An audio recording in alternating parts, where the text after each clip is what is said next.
प्रभु यीशु मसीह के नाम से सबको जय मसीह की। आज का वचन है नीति वचन उसका 15 अध्याय 5 वचन। मूढ़ अपने पिता की शिक्षा का तिरस्कार करता है, परंतु जो डांट को मानता वह चतुर हो जाता है। मेरे प्रियो, परमेश्वर का वचन हमें यह सिखाता है कि हमें दूसरों का एडवाइस को सुनना है। यहाँ पर लिखा हुआ है पिता की शिक्षा को मानना है। हमारे स्वर्गीय पिता जो हमारे परमेश्वर प्रभु यीशु मसीह है, उनका शिक्षा को हमें मानना है, ग्रहण करना है, हमको उस हिसाब से चलना है। दूसरी बात, इस संसार में जो पिता है, परमेश्वर ने जो हमें हमारे लिए पिता दिया है, हमारे जो फादर है जिनके द्वारा हम जन्म हुए हैं, उनका शिक्षा को मानना है, उनके बातों को सुनना है, उनके साथ आर्ग्यूमेंट नहीं करना है, उनका दीन होकर रहना है। ये बात जो है परमेश्वर का वचन साफ साफ कहता है। अपने पिता की शिक्षा को मानना हमारा कर्तव्य है। जो व्यक्ति तिरस्कार करता है, हट करता है, वह मूढ़ कहला जाता है। परमेश्वर का वचन कहता है पिता के शिक्षा को जो भी लोग, जो भी व्यक्ति मन में नहीं लेता, उनके बातों को नहीं मानता, उस शिक्षा को तिरस्कार करता, उस व्यक्ति को मूढ़ करके नाम परमेश्वर का वचन रखा है। हमें मूढ़ नहीं बनना है, बल्कि हमें ज्ञानवान बनना है, बुद्धिमान बनना है।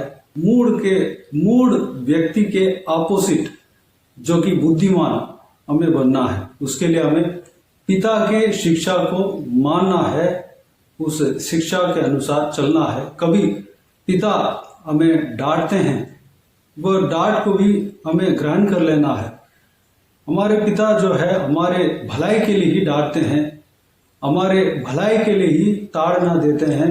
उस डांट को, ताड़ने को हमें ग्रहण कर लेना है, चुपचाप हमें सुन लेना है। जो भली बात वो हमारे लिए कहते हैं, उस भली बात के अनुसार हमें चलना है, उस भली बात को हमें ग्रहण कर लेना है। ये परमेश्वर का वचन हमें सिखाता है। खास करके जवान बच्चे, छोटे बच्चों के लिए ये शिक्षा आवश्यक है। वैसे तो यह शिक्षा परमेश्वर के यह वचन जो है पालन करना ही है। वैसे तो सारे कैटेगरी के लोग, जो कि छोटे बच्चे, जवान बच्चे, एक 40 साल के उम्र के लोग और बुजुर्ग लोग, जो भी जन है, इस वचन को पालन करना है। यह वचन जो है सबके लिए मेल खाता है, सारे लोगों के लिए यह वचन है। लेकिन छोटे बच्चे, जवान बच्चों के लिए खास करके यह वचन आज का दिन में मैं भरोसा करता हूं कि यह परमेश्वर दे रहा है। मेरे प्रियो, अगर हम घर के लोगों के, बड़े लोगों के, यानी कि हमारे संसार के पिता जो घर में हमें ताड़ना देते हैं, हमें एडवाइस करते हैं, हमारे लिए जो मार्ग दिखाते हैं, उस बातों को सुनकर उनके बातों के अनुसार हमें चलना है। तब हम परमेश्वर के वचन के अनुसार चलने वाले बनते हैं, हम बुद्धिमान कहला जाते हैं। अगर हम नहीं सुनते हैं तो हम मूढ़ कहला जाते हैं। दूसरी बात, सबसे उत्तम, सबसे इंपॉर्टेंट बात है कि हमारे स्वर्ग पिता जो है वह हमारे परमेश्वर है, जो हमें रचने वाला, हमारा सृजनहार है, वो हमारा पिता है। आत्मिक जीवन में हमारा पिता है। उनके बातों को हमें मानना है, उनके शिक्षाओं के अनुसार चलना है, उनके आज्ञाओं को हमें पालन करना है। तीसरी बात जो है, हमारे आत्मिक पिता जो इस संसार में परमेश्वर ने दिया है, जो कि हमारे कलीसिया में जो पासवान है, हमारे कलीसिया में हमें आत्मिक जीवन में चलाने वाले परमेश्वर के दास, उनकी बातों को हमें ठालना नहीं, मानना है, हटाना नहीं, इनकार नहीं करना है। उनके बातों को हमें मानना है, उनका एडवाइस को हमें ग्रहण कर लेना है, उनके बातों के मुताबिक हमें चलना है। ये सारा डिसिप्लिन जो है परमेश्वर उनके बहुमूल्य वचन के अनुसार हमें सिखाते हैं। मेरे प्रियो, दूसरे लाइन में इस प्रकार लिखा हुआ है, परंतु जो डांट को मानता वह चतुर हो जाता है। जो हमने देखा कि सबसे पहले परमेश्वर पिता जो कि स्वर्गीय पिता है, हमारा पिता है, उनका बातों को मानना है, उनका आज्ञाओं के अनुसार चलना है, उनके ताड़ना को हमें ग्रहण कर लेना है। दूसरी बात, हमारे जो आत्मिक पिता है, जो परमेश्वर ने हमें आत्मिक जीवन में चलाने के लिए नियुक्त किया है, उनके बातों को हमें मानना है, जो कि हमारे कलीसिया के पासवान, उनके एडवाइस को हमें मान लेना है, ग्रहण कर लेना है। तीसरी बात, हमारे घर में जो हमारे लिए पिता दिया है, परमेश्वर ने पिता दिया है, उनके शिक्षाओं को हमें मान लेना है, उनका आज्ञा के अनुसार हमें चलना है। यह बुद्धिमान व्यक्ति बनने का एक जरिया है। जब हम हमारे पिताओं के डांट को मान लेते हैं, ग्रहण कर लेते हैं, हम चुपचाप सुन लेते हैं और उनके अनुसार हम चल लेते हैं, तो हम चतुर व्यक्ति बन जाएंगे। ये तीनों पिताएं, सबसे पहले हमारा स्वर्गीय पिता और हमारे दूसरे जो है हमने देखा हमारे कलीसिया के पासवान, जो हमारे आत्मिक जीवन के अगुवा है, वो भी हमारे आत्मिक पिता है। तीसरा, हमारे शरीर के पिता जो परमेश्वर ने दिया है। ये तीनों पिताओं का डांट को हमें मान लेना है, उनका ताड़ना को हम ग्रहण कर लेना है। जब हम ग्रहण कर लेते हैं तो हम चतुर हो जाते हैं। हमारे पिता हैं, हमें चतुर होने के लिए हमें ताड़ना देता है, हमारे भलाई के लिए हमें ताड़ना देते हैं। उनके बातों को हमें मान लेना है, उनका डांट को हम सुन लेना है, उल्टा जवाब नहीं देना है। अगर हम हमारे पिता के डांट को सुनते हैं तो जो भी वह हमें डांट मारते हैं तो हम चुपचाप सुन लेना हमारा कर्तव्य है, उल्टा नहीं बोलना है। परमेश्वर का वचन यही कहता है।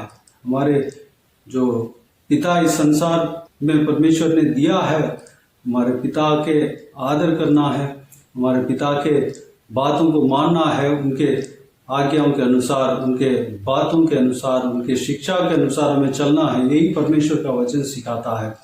एक परिवार में जो डिसिप्लिन होना चाहिए, वो डिसिप्लिन जो है परमेश्वर का वचन हमें सिखाता है, परमेश्वर हमें सिखाता है। एक परिवार तभी आशीष पा पाएंगे। तो मेरे प्रियो, इस बहुमूल्य वचन के अनुसार चलने के लिए अपने आप को परमेश्वर के हाथों में समर्पित करें। पिताओं के जो कि हमने ये तीनों पिताओं के बारे में देखा है, हमारे पिताओं के बातों को मान लेने के लिए, उनके ताड़ना को ग्रहण कर लेने के लिए जो शिक्षा दे रहे हैं, उस शिक्षा के अनुसार चलने के लिए अपने आप को परमेश्वर के हाथों में समर्पित करें। आइए हम प्रार्थना में जाए। प्यारे पिता, दयालु परमेश्वर, आपको धन्यवाद देता हूँ आज के इस आपके बहुमूल्य वचन के लिए। आपको धन्यवाद देता हूँ परमेश्वर, बीते हुए दिनों में हमें संभाला, बचाया, सुरक्षित रखा। आपको धन्यवाद देता हूँ आज के दिन में जो हमने मनन किया, उस बहुमूल्य वचन के द्वारा जो भी हालेलुया बात हमने देखा परमेश्वर, उस बात के अनुसार चलने के लिए हर एक व्यूअर्स इस वीडियो को जो भी जन देख रहे हैं, सारे लोग इस वचन के अनुसार चलने के लिए अनुग्रह देना पिता। हम सब अपने आप को आपके हाथों में सौंपते हैं ताकि हम इस वचन के अनुसार चलने पाए पिता। हम हमारे पिता जो है उनके बातों को सुन लेने पाए, उनका शिक्षा को हम सुन लेने पाए, उनके डांट को, उनके ताड़ना को हम ग्रहण कर लेने पाए। जैसे वो कहते हैं वैसे हम करने के लिए अपने आप को आपके हाथों में समर्पित करते हैं परमेश्वर। पिताजी, आपके आज्ञाओं को आप जैसे बताते हैं वैसे हम चलने के लिए अनुग्रह देना। और हमारे कलीसिया के पासवान हैं जो कि आत्मिक अगुए हैं परमेश्वर, जो कि एक आत्मिक पिता माना जाते हैं परमेश्वर, हालेलुया, उनकी शिक्षाओं को हम सुन लेने पाए, ग्रहण कर लेने पाए, उनके शिक्षा के अनुसार हम चलने पाए। इस संसार में जो हमारे पिता आपने दिया है परमेश्वर, उनके बातों को मान लेने पाए, उनको उनका जो भी शिक्षा है उसको हम मान लेने पाए परमेश्वर, उल्टा जवाब नहीं देने पाए पिताजी, उनका आदर करने पाए परमेश्वर, अनुग्रह देना पिता। उनके बातों को हम मानकर हम उनके बातों के अनुसार हम चलने के लिए अनुग्रह देना पिता। धन्यवाद। सारे व्यूअर्स को परमेश्वर इसी तरह चलाना पिता। धन्यवाद। सभी को आशीष देना, सुरक्षित रखना पिता, किसी को भी कोई भी कमी कभी ना होने देना, भरपूर आशीष देना। कोई भी जन बीमार हो उनको आपके हाथों में सौंपते हैं, उन्हें छूना, चंगा करना। प्रभु यीशु मसीह के नाम से चंगा होने पाए। अगर किसी को दुख हो, तकलीफ हो, सारा दुख तकलीफ को दूर करना, परेशानी को दूर करना, आंसुओं को पोंछना। जो भी जन जहाँ कहीं भी जाते हैं उनके संग रहना, सुरक्षित रखना। आपके हाथ हमेशा हर एक के ऊपर हमेशा बने रहने पाए पिता, अनुग्रह देना। बाकी सारे बातों को आपके हाथों में सौंपते हैं। सारा आदर, महिमा, जलाल आपको मिलती रहे। सारा दुआ प्रार्थना को प्रभु यीशु मसीह के नाम से मांगते हैं, सुनकर ग्रहण कर। आमीन आमीन। प्रभु यीशु मसीह के नाम से प्रभु यीशु मसीह का आशीष और अनुग्रह हम सभी के ऊपर बने रहे। आमीन आमीन। मेरे प्रियो, इस चैनल को सब्सक्राइब करें और शेयर करें। अगर किसी को भी प्रार्थना का विषय हो तो डिस्क्रिप्शन में दिए हुए नंबर पर कॉल करके प्रार्थना करा सकते हैं। हम आपके लिए प्रार्थना करेंगे। आप अपने व्यक्तिगत प्रार्थना में हमारे लिए प्रार्थना कीजिए। इस सेवकाई के लिए, इस सेवकाई का उन्नति के लिए, सेवकाई में जुड़े हुए हर एक जन के लिए, हर एक आत्मिक उन्नति के लिए, तरक्की के लिए, आत्मिक आशीष के लिए, संसारिक आशीष के लिए, पारिवारिक आशीष के लिए प्रार्थना करें। प्रभु यीशु आप सबको आशीष दे। इस सेवकाई के द्वारा परमेश्वर आपके जीवन में कार्य किया हो वो भी हमें बता सकते हैं, ताकि हम सब मिलकर परमेश्वर को धन्यवाद दे सके, महिमा कर सके।